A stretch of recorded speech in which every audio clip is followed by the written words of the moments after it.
Admiral Sujin Kang stood on the bridge of the battleship Earth's Fury, watching as her fleet destroyed the last Vorthak stronghold in the Outer Rim. The alien fortress had been built inside a hollow asteroid, supposedly impregnable. It had taken her forces exactly 47 minutes to crack it open like an egg. Final sweep complete, reported Captain Jae-Sung Lim from his command ship. No survivors, no escape pods, no distress signals. The Vorthak presence in Sector 7 has been eliminated. Admiral Kang nodded. 3 months of systematic warfare had reduced the Vorthak Empire from a galaxy-spanning threat to scattered remnants hiding in dead systems. But she wasn't satisfied with scattered remnants. "Update from the Intelligence Division?" she asked. Commander Tae-ho Kim stepped forward. "Major O's teams have located the last Vorthak research facilities. 17 hidden bases where they were, developing biological weapons. We also found something else." He activated the main screen, showing intercepted communications between Vorthak scientists and their military commanders. The messages were in the aliens' own language, but human translators had decoded them completely. They were planning to use human test subjects to create diseases that would kill every oxygen-breathing species in the galaxy, Commander Kim explained. The New Sol massacre wasn't random cruelty. They were testing how different toxins affected human biology so they could design weapons to use against other Council species. Admiral Kang felt the familiar cold anger settle in her chest. Even now, after months of war, the Vorthak could still find ways to make her hate them more. "Any word from the Council?" she asked. Dr. So Young Park, now serving as the fleet's intelligence coordinator, answered from her station. "They're demanding we cease operations immediately and submit to Council authority for war crimes trials. Apparently, our excessive use of forces violates several treaties." "War crimes?" Admiral Kang almost laughed. "They watched the Vorthak torture 4 million humans to death and called it regrettable. Now they want to put us on trial for fighting back?" "There's more," Dr. Park continued. 3 Council species have filed formal complaints claiming that human military actions are destabilizing the peace. They want us disarmed and placed under Council supervision. Admiral Kang looked at the tactical display showing human fleets, positioned throughout the galaxy. Every ship was armed with weapons that made Council military technology look primitive. Every crew was trained in warfare tactics that other species had never imagined. "Send a reply to the Council," she ordered. "Tell them we'll consider their demands right after they explain why they gave the Vorthak detailed maps of our colonies." The truth about Council complicity had been spreading throughout the galaxy for weeks. Rescued human prisoners had provided testimony about Vorthak interrogation methods. The aliens had known exactly where to find human settlements, how many people lived there, and what defenses existed. That information had come from Council databases. Major Yejin O's special forces had captured Vorthak communication logs that proved several Council species had actively cooperated with the aliens. They had provided intelligence, safe passage through their territory, and even weapons technology in exchange for promises that their own worlds would be spared. The Centaurians had been particularly helpful, providing detailed biological data about human physiology to aid in the Vorthak experiments. The same species that had lectured humans about peace had been collaborating with genocidal monsters. "What's our next target?" Admiral Kang asked. Commander Kim highlighted a system near the galactic core. "The Vorthak homeworld, population estimated at 2 billion. Heavy industrial base, extensive orbital defenses, and their primary research facilities." "Research facilities?" "Where they develop their biological weapons. Intelligence suggests they have samples from dozens of species, including humans from New Sol. They're still conducting experiments." Admiral Kang studied the tactical data. The Vorthak homeworld was heavily defended, but human technology had proven superior in every engagement so far. More importantly, the aliens had made a crucial mistake by concentrating so many of their people in one place. "How long to reach the system?" she asked. 18 hours with our improved FTL drives," Captain Lim replied.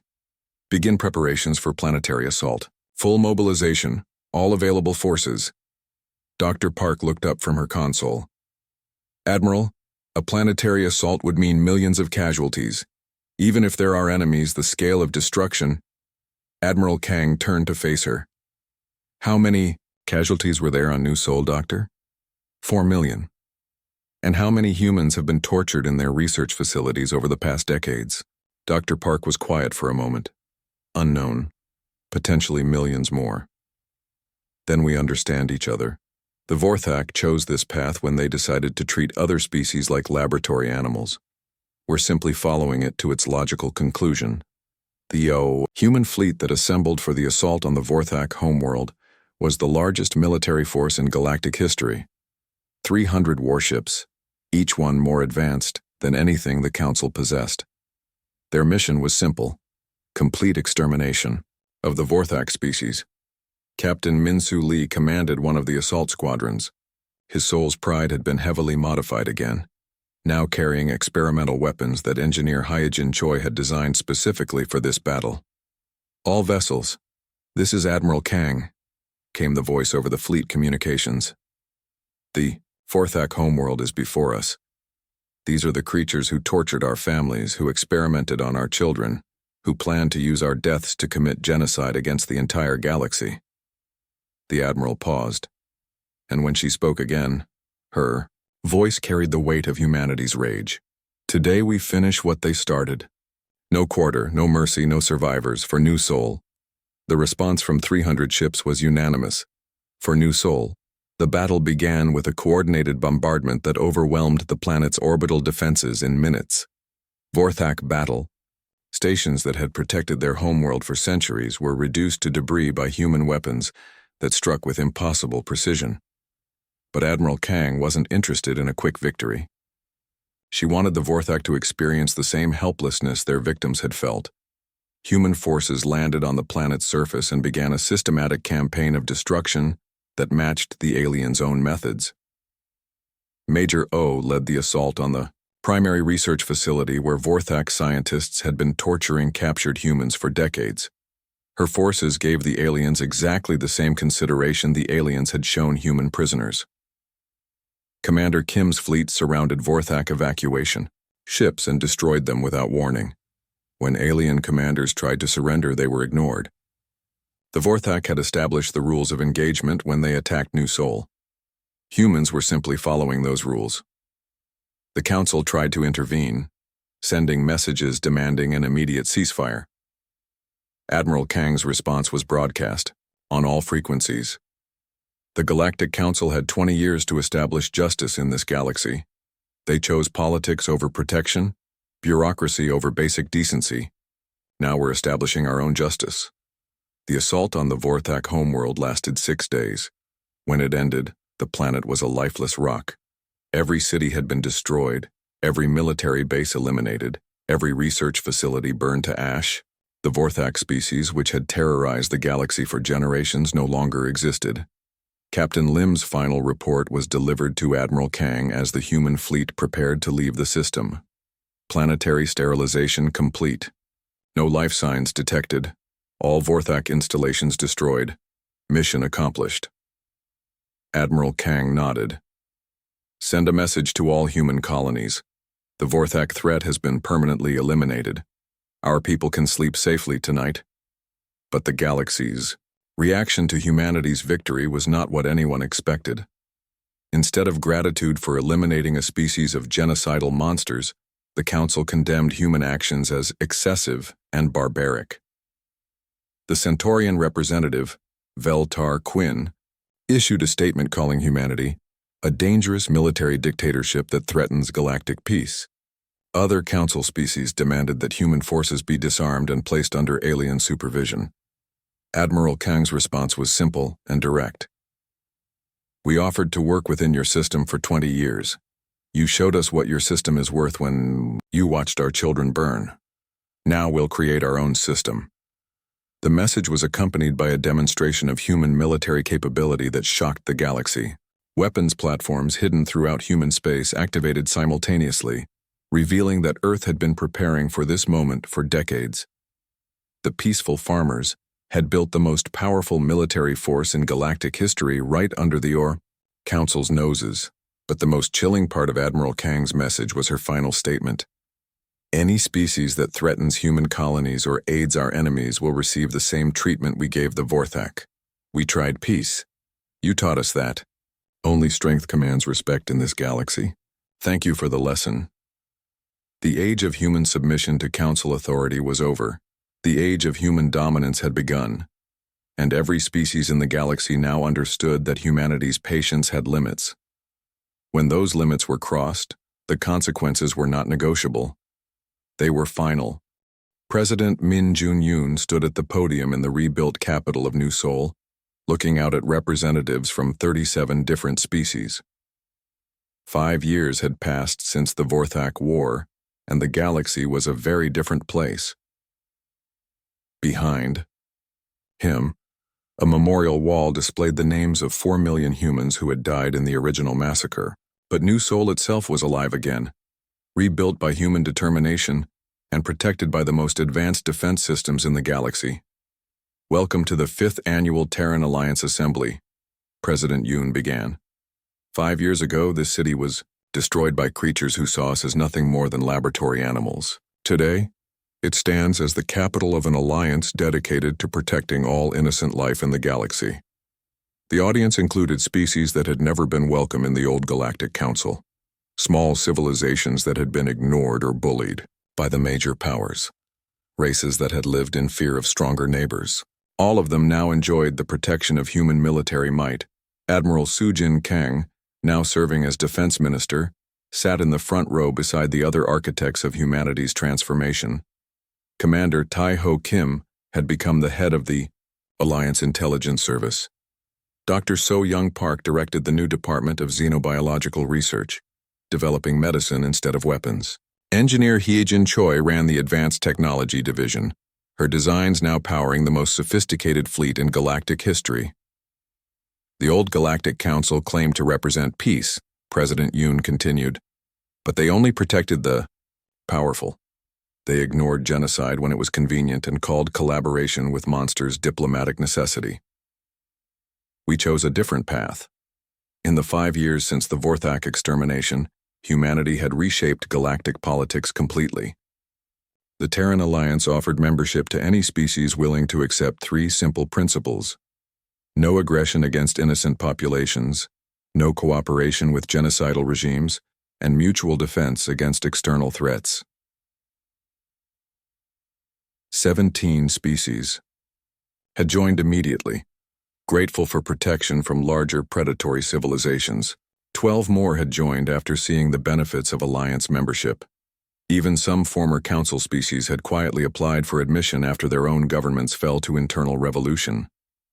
The old council still existed, technically, but it was a shadow of its former power. Half its members had defected to the alliance. The others spent most of their time arguing about how to respond to human dominance while carefully avoiding any actions that might provoke human retaliation. Captain Min-Soo Lee, now commanding the Alliance flagship Soul's Pride, regularly patrolled former council space. His mission was simple: protect Alliance members and remind everyone else that the age of treating smaller species as disposable was over. Some have accused us of ruling through fear, President Yoon said, addressing the criticism that still came from former council loyalists. They claim that our military strength makes us no better than the tyrants we replaced. He paused and gestured to the memorial wall behind him. But fear is not our weapon. Justice is our weapon. The fear that others feel is simply their recognition that justice, when finally aroused, is both swift and final. The truth was that most of the galaxy had embraced human leadership. The Alliance provided something the Council never had: actual security. When the hegemony attacked the peaceful Valdari colonies, human fleets arrived within hours and destroyed the aggressor forces completely.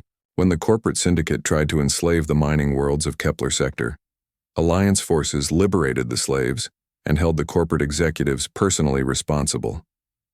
Personally responsible, in the human military's view, meant execution, without trial. The galaxy had learned that humans did not waste time with lengthy legal proceedings when dealing with slavers and genocidal monsters.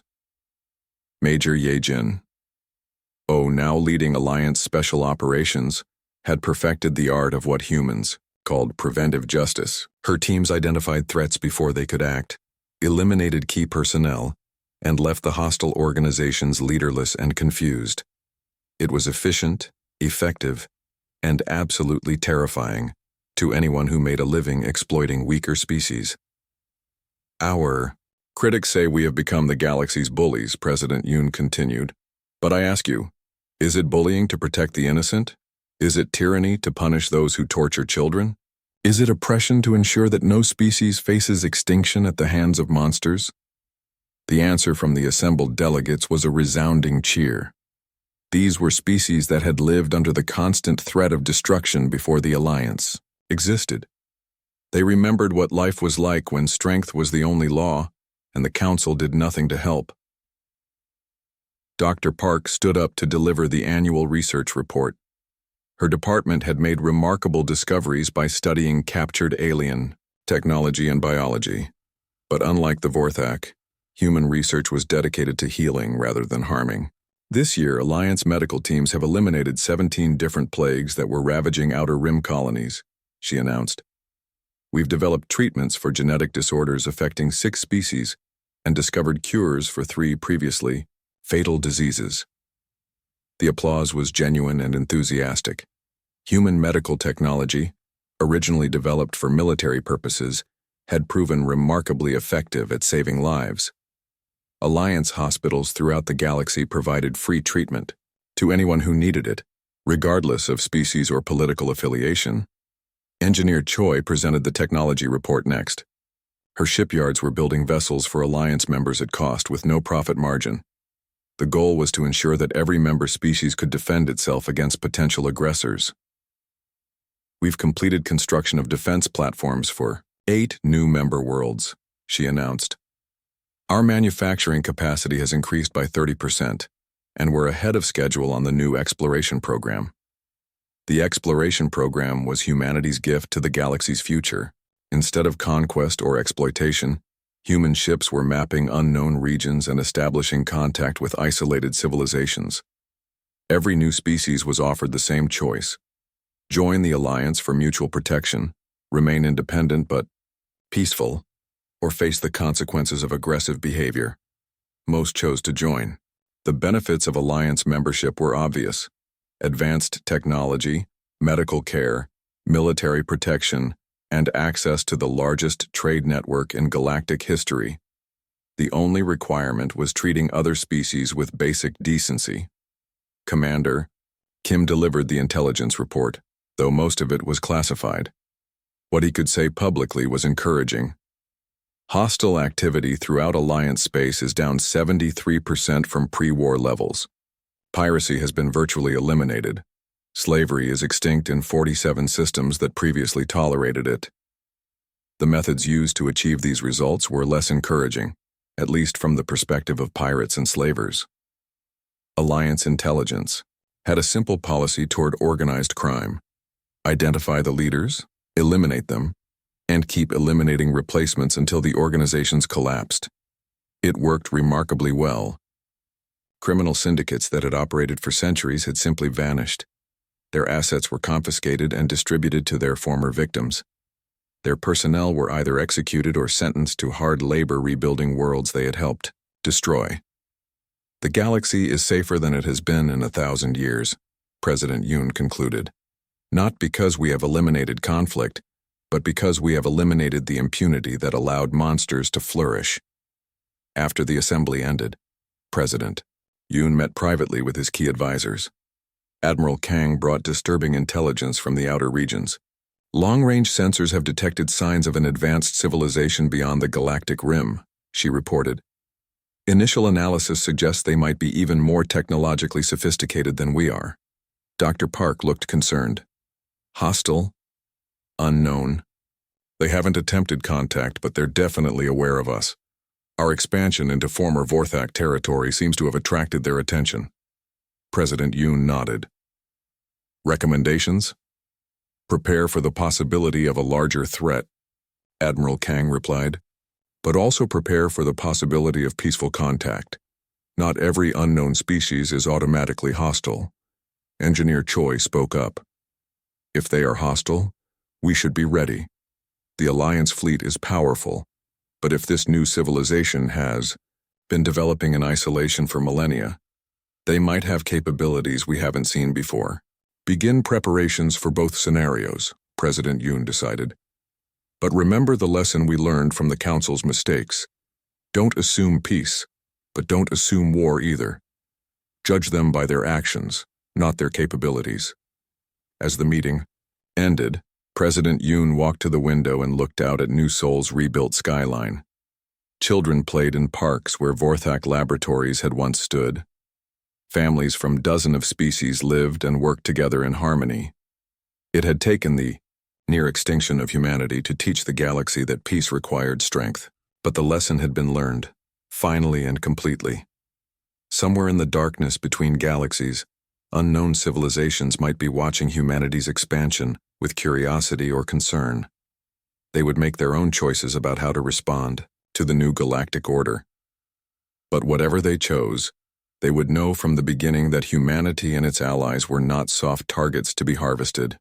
General Woojin Park stood in the command center of the hidden military base on Luna's far side, watching displays that showed the true scope of humanity's secret preparations. For 20 years, while the Galaxy Council dismissed humans as simple farmers, he had been building an army. Status report, he ordered.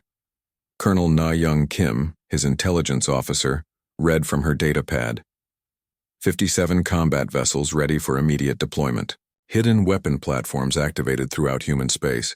Special forces teams standing by for deep strike missions. What about the new technology? General Park asked. Engineer Hye-Jin Choi looked up from her workstation. All ships now equipped with quantum shields and plasma cannons. Our FTL drives are operating at twice the speed of Council vessels. We have a significant technological advantage. General Park nodded. The Council thought humans were primitive because humans had let them think that. Every piece of advanced technology had been disguised as something harmless. The quantum shield. Generators looked like cargo containers. The plasma cannons were hidden inside sensor arrays. Even the improved engines appeared to be standard civilian models. And our allies? He asked. Dr. So-Young Park, his sister, answered from her position at the communication console. 3 minor species have secretly agreed to provide intelligence. They're as disgusted by the Council's response as we are. Apparently, we're not the only ones who've noticed that the Council only protects the powerful species. The door opened and Captain Min-Soo Lee entered, still wearing his merchant captain's uniform. But the Soul's Pride was no longer just a cargo ship. Like dozens of other civilian vessels, it had been transformed into a warship. All fleet elements are in position, Min-Soo reported. Admiral Kang is ready to begin operations. General Park looked at the tactical display showing human ships scattered throughout the galaxy.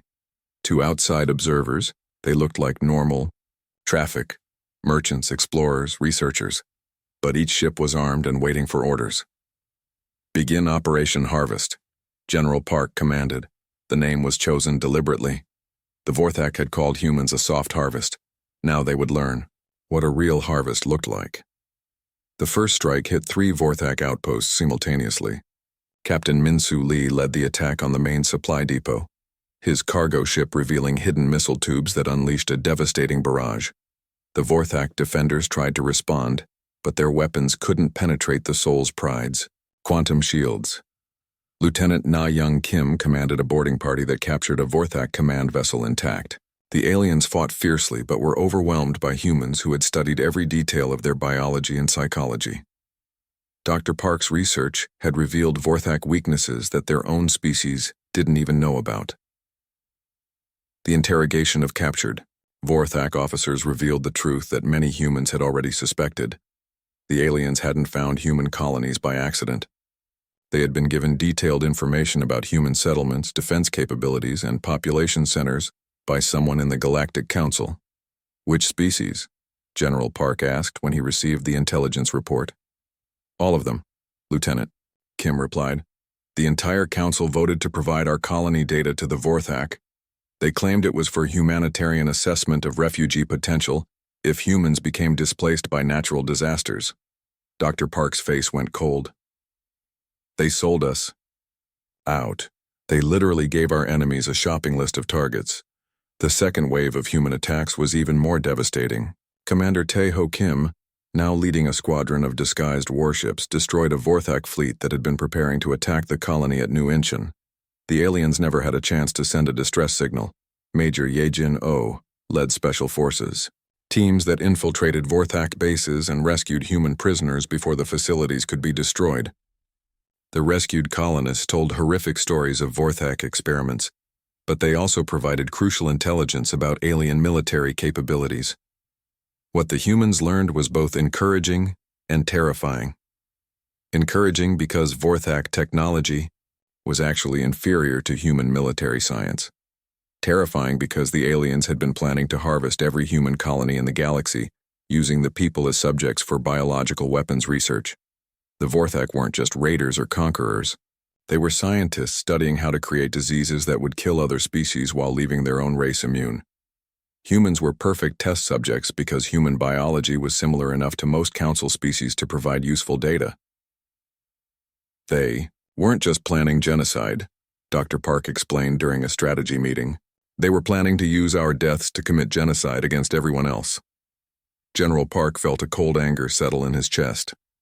The Council had handed humanity over to creatures who wanted to exterminate all organic life in the galaxy. And they had done it while lecturing humans about the importance of peace. The third wave of attacks targeted Vorthak communication networks and supply lines. Captain Jae-sung Lim, commanding a group of modified exploration ships, systematically destroyed every Vorthak relay station and supply depot within 50 light-years of human space.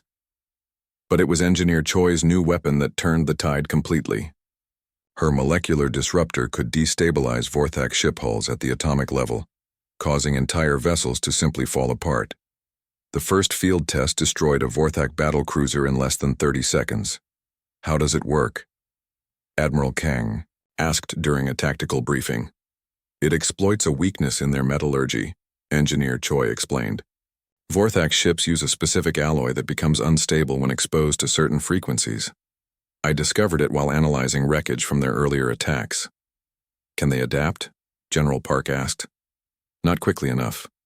Their entire fleet would need to be rebuilt with different materials. That would take years, and we're not giving them years. The fourth wave was a coordinated assault on every known Vorthak position in the galaxy. Human ships struck simultaneously from multiple directions, using tactics that no council species had ever seen before. The aliens found themselves fighting an enemy that seemed to predict their every move. The truth was that humans had been studying warfare for thousands of years. Every conflict in Earth's history had taught lessons about strategy, tactics, and the psychology of combat. While other species had lived in peaceful civilizations for millennia, humans had been perfecting the art of war. Commander Tae-ho Kim demonstrated this when he led a direct assault on a Vorthak fortress that was supposed to be impregnable. Instead of trying to break through the defenses, he used psychological warfare to turn the alien garrison against itself. Within hours, the Vorthak were fighting each other while human forces walked through their broken defenses. How did you do that? Admiral Kang asked afterward. I studied their culture, Tae-ho replied. Vorthak society is based on strict hierarchy. If you can convince the lower ranks that their superiors have betrayed them, they'll do your job for you. The final phase of Operation Harvest was the most brutal. Human forces had located the main Vorthak fleet, including the ships that had destroyed New Seoul. There were no negotiations, no surrender offers, no quarter given. Captain Min-soo Lee's message to the Vorthak commander was broadcast on all frequencies. This is for New Seoul. This is for every human child you tortured. This is for every family you destroyed. We are not your harvest. You are ours. The battle lasted 6 hours. When it ended, the Vorthak threat had been completely eliminated. Not defeated, not scattered, not driven away. Eliminated. Every ship. Destroyed, every base captured, every officer executed. The galaxy watched in stunned silence as reports came in from across known space. The Vorthak, a species that had terrorized the outer regions for decades, no longer existed. Humanity had methodically hunted them down and exterminated them with the same efficiency the aliens had shown when harvesting human colonies. But the biggest shock came when Admiral Kang broadcast humanity's message to the Galactic Council. The Vorthak problem has been solved. Permanently. We did your job for you while you were debating the best way to abandon more innocents to genocide. The Council's response was predictable. They demanded that human forces stand down immediately and return to Council authority. They accused humanity of excessive force and violations of galactic law. Admiral Kang's reply was broadcast to every inhabited world in the galaxy. The Galactic Council watched our children burn and called it regrettable, but necessary. They gave our enemies detailed maps of our homes. They forbade us from defending ourselves and then acted surprised when we were attacked. He paused, and when he spoke again, his voice was colder than deep space. The old council died with new soul. We're establishing new rules now. General Park watched from Luna Base as human fleets took positions throughout the galaxy. No longer disguised as merchants and explorers, they revealed themselves as the most advanced military force the galaxy had ever seen. The age of underestimating humanity was over forever. Sergeant Dong Hyun-yu was drinking coffee and reading reports when the alarm started screaming. His monitoring station orbited the outer edge of the new Sol system, watching for asteroids and space debris. It was boring work, but someone had to do it. The screens around him lit up with contact warnings. Dozens of ships were dropping out of hyperspace near New Sol Colony. Big ships, moving in perfect formation toward the planet where 4 million humans lived and worked. Dong Hyun activated the emergency beacon and started recording everything. His job was to watch and report, not fight. His station had sensors and communication equipment, but no weapons. If trouble came, he was supposed to run. But he couldn't run. Not when he saw what was happening to New Sol. The ships were Vorthak vessels, black and angular like the ones Jiwoo Han had described, but there were so many of them. 50, maybe 60 ships surrounding the planet like a steel net. New Sol's small defense force tried to respond, but they were overwhelmed in minutes. The colony's weapons couldn't even scratch the Vorthak hulls. Dong Hyun watched through his long-range cameras as the attack began. The Vorthak didn't bomb cities or destroy military bases. They landed troops in every population center and started gathering people. Men, women, children, elderly. Everyone was rounded up and loaded into transport ships. But that wasn't the worst part. The worst part was what happened next. The Vorthak set up laboratories in the middle of the colony's main city. Dong Hyun watched in horror as they began experimenting on the captured humans. They tested weapons on living people to see how much damage different settings would cause. They injected children with unknown chemicals to study their reactions. They dissected adults while they were still conscious to examine their internal organs. It wasn't war. It was industrial-scale torture. Dong Hyun recorded everything, even though each image made him sick. Someone had to witness this. Someone had to survive to tell the galaxy what really happened to New Sol. The Vorthak worked for 3 days. They were methodical and efficient, like factory workers processing a shipment of goods. They sorted humans by age and health, keeping detailed records of their experiments. When they finished with one batch of test subjects, they collected the bodies and started on the next group. On the 4th day, they burned the colony to ash and left. 4 million people had lived on New Sol when the attack began. When it ended, the planet was empty except for smoke and ruins. Dong Hyun transmitted his recordings to Earth and every human colony in the galaxy. Then he sat alone in his station and tried not to think about what he had seen. He had friends on New Sol, a cousin who worked in the agricultural ministry, classmates from the military academy who had retired to raise families. All gone now. All dead in the most horrible way imaginable. The response from Earth came 12 hours later. Commander Kim's voice was cold and mechanical, like he was reading from a script. Message received and forwarded to the Galactic Council. Maintain position and continue monitoring. But there was another message, sent on a private channel that only military personnel could access. This one was from Colonel Sujin Kang. Documentation complete. Council response expected within 24 hours. Prepare for new orders. Dong-hyun understood. The official response was what the council wanted to hear. The private message meant that someone was getting ready to act. Regardless of what the council decided, he didn't have to wait long to find out what that decision would be. Dr. So-young. Park presented the new soul evidence to the emergency council session. Every representative saw the recordings of human children being used as test subjects. They watched families torn apart and innocent people tortured to death for scientific research. The debate lasted 6 hours. When it ended, the council's decision was worse than anything Dong-hyun had imagined. They voted to classify New Seoul as a contaminated zone and forbid any rescue attempts or retaliation. The official position was that military action would only escalate the situation and put other species at risk. Council Speaker Zephyr Knoll delivered the final judgment. The tragedy of New Seoul, while deeply regrettable, cannot be allowed to destabilize galactic peace. Humanity must accept this loss for the greater good of all civilized species. Dong-hyun heard that announcement while monitoring communications between Earth and the colony worlds. The response from human space was immediate and unified. Every human representative walked out of the council chambers. Every human ship ignored council traffic control and started moving toward Earth. Every human colony began evacuating civilians and preparing defenses. Dr. Park's final message to the council was broadcast on all frequencies. You have shown us what your peace is worth. We decline to participate in it any longer. Commander Kim's response was more direct. The Galactic Council has abandoned humanity to genocide. We hereby withdraw from all treaties and agreements. Earth will defend itself. But the most chilling message came from Colonel Kang, who had been promoted to admiral and given command of Earth's military forces. To any Vorthak listening, you made a mistake when you chose humans as your test subjects. We are not soft. We are not weak. And we do not forgive. Dong-hyun watched from his monitoring station as the human fleet began moving. Ships he had never seen before emerged from hidden bases throughout the solar system.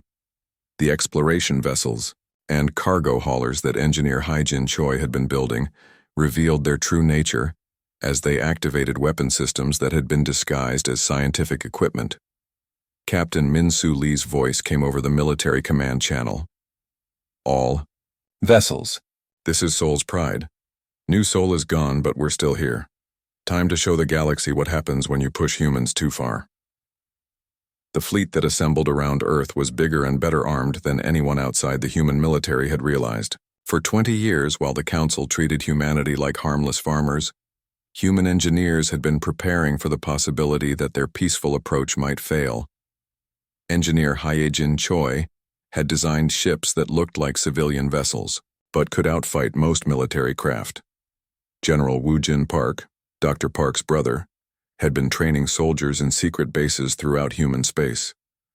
Scientists like Dr. Park herself had been developing weapons specifically designed to fight unknown enemies. The galaxy had seen humans as weak because humans had chosen to appear weak. That choice was over now. Admiral Kang's fleet left Earth orbit 3 days after the New Seoul massacre. Their destination was the last known position of the Vorthak attack force. Their mission was simple: complete extermination of every Vorthak, ship and soldier they could find. Before they left, Admiral Kang sent one final message to the Galactic Council. You watched our children burn and called it acceptable losses. You turned your backs on genocide and called it peace. Now you'll learn why humanity survived every extinction event our planet could throw at us. Dong-hyun continued monitoring from his station as the human fleet disappeared into hyperspace. He had a feeling that when they returned, the galaxy would be a very different place. The age of treating humans like harmless pets was over. The age of humanity's fury had begun, and somewhere in the depths of space the Vorthak were about to discover that they had made the worst mistake in their species' history. They had attacked the wrong enemy. Humans didn't just fight wars, they won them. Completely. Captain Min-Soo Lee stared at the empty space where Research Station Omega-7 should have been. His sensors showed debris scattered across several kilometers, but most of the station was simply gone. Not destroyed in the usual way. Gone, as if something had taken it apart piece by piece. "Any life signs?" asked Tae-ho Kim from the pilot's seat. "One emergency pod, barely functional," Min-soo replied. "Someone's alive in there." They brought the pod aboard and found Ji-woo Han, a young colony administrator who looked like he hadn't slept in days. His hands shook as he accepted a cup of coffee from Tae-ho. "Tell us what happened," Min-soo said gently. Ji-woo stared at his coffee. "They came 3 days ago. Ships I'd never seen before. Black and angular, like they were designed by people who had never heard of curves. They didn't try to communicate, they just started taking the station apart." "Taking it apart?" Tae-ho asked. "Not with weapons, with tools. Like they were harvesting it. They cut through our hull like it was paper and pulled out everything useful. Equipment, computers, power cores, they took it all." Ji-woo's voice broke. "They took the people too." Min-soo felt cold. "How did you escape?" "I was in the outer maintenance shaft when they arrived. I watched everything through the security cameras." Ji-woo pulled out a datapad with shaking hands. "I recorded as much as I could before they found the cameras. The recording was grainy and dark, but it showed creatures that looked like nothing in the council database. They were tall and thin with gray skin and too many joints in their arms. They moved with mechanical precision, cutting through walls and gathering everything they found. When they found humans, they didn't kill them quickly. They studied them first, like scientists examining specimens." "What are they?" Tae-ho asked. "I don't know," Ji-woo whispered. "But they're still out there. My pod sensors detected at least 20 ships moving toward the inner colonies." Min-soo sent the recording to Dr. So-young Park on Earth and to Commander Kim at Defense Headquarters. Then he set course for home, pushing his engines harder than usual. Whatever these creatures were, humanity needed to know about them immediately. Dr. Park was waiting for them when they reached Earth orbit. She had already analyzed the recording and looked grim. "I showed this to the council 2 hours ago," she said. "They're calling it a hoax." "A hoax?" Tae-ho's voice was dangerous. "They think we faked the destruction of an entire research station? They think humans are trying to create a crisis so we can build more weapons. The Centaurian representative said we probably destroyed our own station to make it look like an attack." Dr. Park's hands clenched into fists. "He suggested we should stop making up stories and focus on growing more food." Min-soo had to hold Tae-ho back from saying something that would get them all in trouble. But he understood his friend's anger. People were missing, possibly dead, and the council thought it was a joke. "What about Commander Kim?" Min-soo asked. "He's requesting permission to mobilize the defense fleet, but the council has to approve any military action. They're calling it an overreaction to unconfirmed threats." Dr. Park looked exhausted. 20 years of peace has made them lazy. They can't imagine that something dangerous might exist outside their perfect little galaxy. Ji-woo, who had been quiet during the conversation, suddenly spoke up. "I heard them talking to each other. The creatures. It wasn't in any language I recognized, but the translator picked up some words. They called us soft targets and easy harvest." Dr. Park went very still. "Harvest. That's what they said. They're harvesting human colonies like we harvest crops." That night, Min-soo couldn't sleep. He kept thinking about the recording, about the mechanical way the creatures had taken apart the station. They hadn't acted like conquerors or raiders. They had acted like farmers. The next morning brought worse news. 2 more colonies had gone silent, New Daegu and Port Jindo. Defense Force patrol ships sent to investigate found the same thing Min-soo had found at Omega-7, debris and empty space where thousands of humans had lived. Commander Kim called an emergency meeting with the human representatives. Min-soo attended because his ship had found the first evidence. "The pattern is clear," Commander Kim said, pointing at a map of human space. "They're moving systematically through our outer colonies, taking everything useful and leaving nothing behind. This isn't random violence, it's organized predation." "What does the council say?" asked Colonel Soo-jin Kang, the highest-ranking officer in the Defense Force. Dr. Park answered with barely controlled anger. They've agreed to monitor the situation and gather more data before taking any action. They've also reminded us that military buildup could destabilize the peace. Peace with who? Colonel Kang asked. The creatures killing our people aren't part of the Council. They don't care about our treaties and agreements. The Council believes that if we respond with force, we might provoke these creatures into larger attacks. They think diplomacy is the answer. How do you negotiate with something that treats people like crops? Min-Su asked. Nobody had an answer for that. The meeting ended with a decision to ignore Council orders and mobilize anyway. It was treason, technically, but nobody cared about technicalities anymore. Human lives were more important than politics. But when Commander Kim tried to activate the defense fleet, he discovered something that made everyone angry. The Council had quietly installed command lockouts on all human military vessels. Earth's ships couldn't fire their weapons or engage their shields without Council approval. They've turned us into sitting ducks, Colonel Kang said grimly. That's when Min-Su's sister Hee-Jin finally revealed what she had been building in secret. The exploration ships she designed weren't just fast, they were armed. Hidden weapon, systems and shields that looked like standard equipment to Council inspectors, but could be activated with the right codes. How many ships? Commander Kim asked. 50 exploration vessels with full combat capability, Hee-Jin replied, plus modified cargo haulers and passenger ships. Not enough for a real war, but enough to make a start. A start at what? Dr. Park asked. Commander Kim's answer was cold and simple. Survival. 2 days later, New Busan colony was attacked. This time, there were witnesses who escaped to tell what happened. The creatures who called themselves the Vorthak didn't just harvest equipment and take prisoners. They experimented on humans like laboratory animals, testing weapons and chemicals on living people. Min-Su volunteered to lead the rescue mission, even though everyone knew it was too late. When his small fleet arrived at New Busan, they found a planet stripped bare. The Vorthak had taken everything: buildings, vehicles, people, even the topsoil.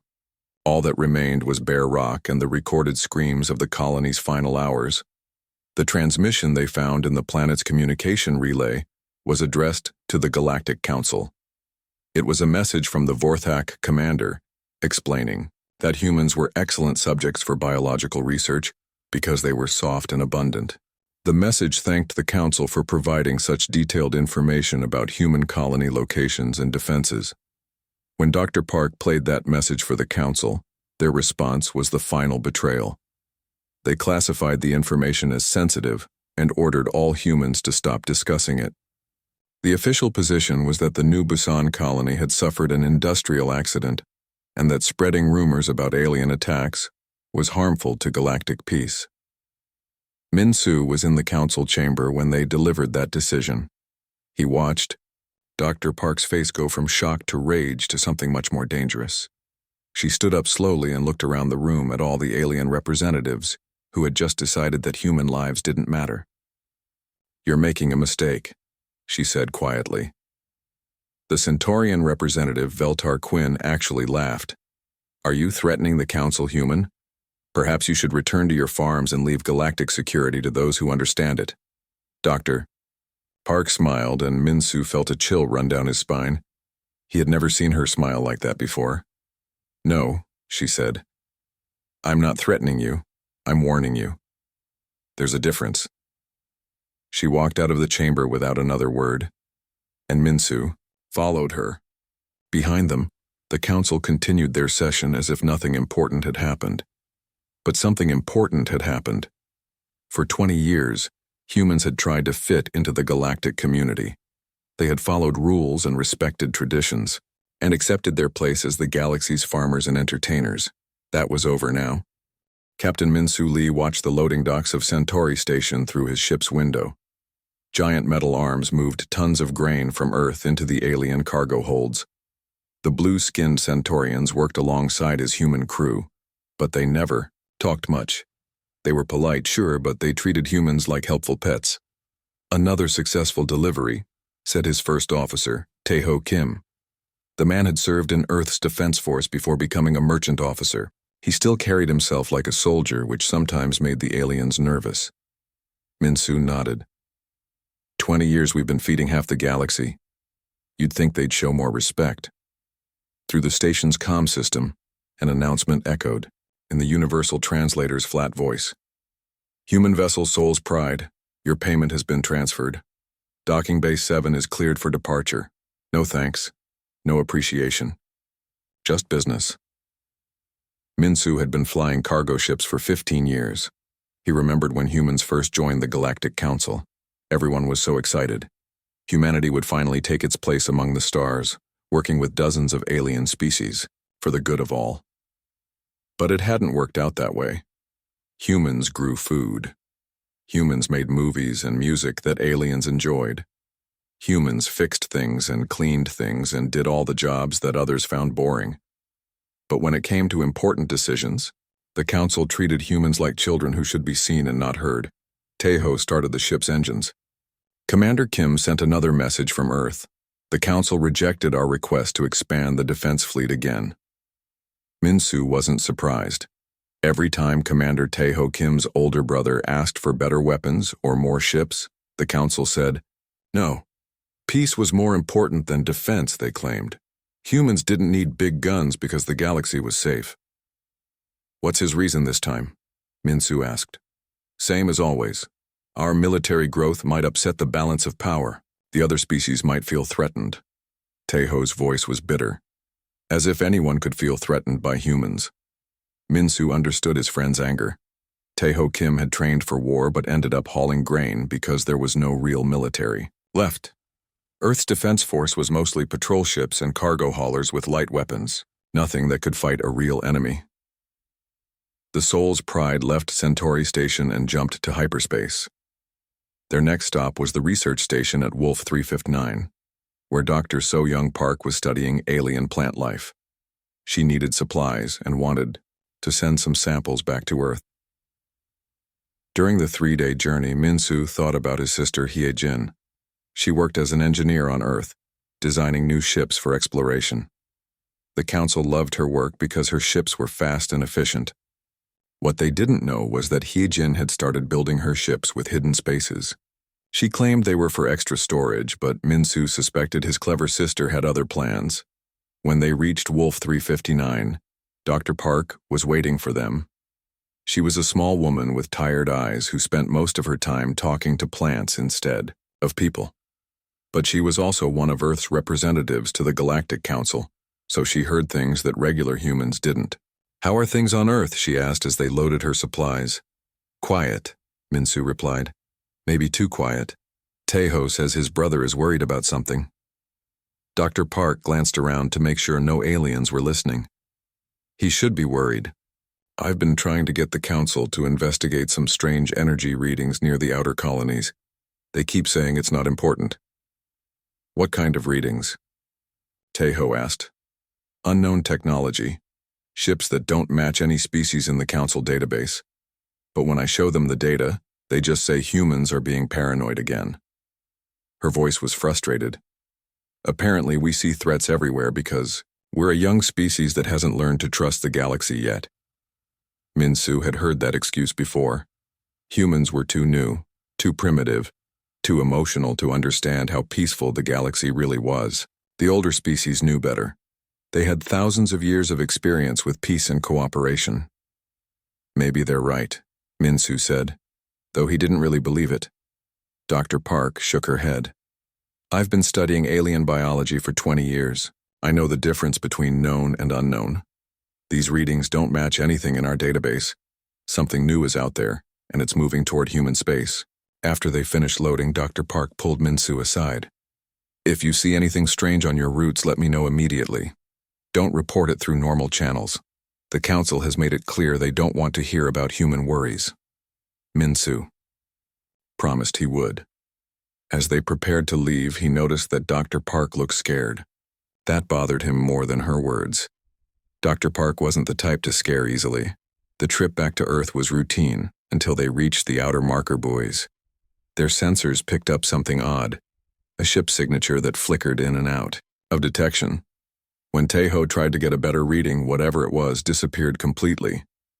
"Sensor ghost," Taeho said, but his hand moved toward the weapons controls anyway. "Maybe," Minsu agreed. "Or maybe Dr. Park was right to be worried." They reported the incident when they reached Earth, but the response was predictable. Sensor malfunction, they were told. Old equipment seeing shadows. Nothing to worry about, but Minsu was starting to worry anyway. So was his sister Hee-jin, who had started working longer hours in her shipyard. When he visited her, she showed him the newest exploration ship she was building. "Looks fast," he said. "Faster than anything the Council has," she replied with a strange smile. "And it carries more cargo than the specifications show." Minsu didn't ask what kind of cargo. Some questions were better left unasked. That night, he had dinner with Commander Kim. The older man looked tired and frustrated. "They treat us like pets," Commander Kim said over coffee. "Useful pets who should stay in their place and not worry about things beyond their understanding." "Maybe that will change," Minsu offered. Commander Kim shook his head. 20 years and nothing has changed. They still see us as primitive farmers who got lucky enough to join the big club. They don't realize that humans didn't survive by being weak." Looking back later, Minsu would remember that conversation as the last peaceful evening of his life, because the next morning brought news that would change everything. The colony at New Busan had stopped responding to messages. All communication was dead. And when the Council was informed, their response was the same as always. Probably just equipment failure. Nothing to worry about. Humans needed to stop being so paranoid about every little problem. Minsu wasn't feeling paranoid anymore. He was feeling angry.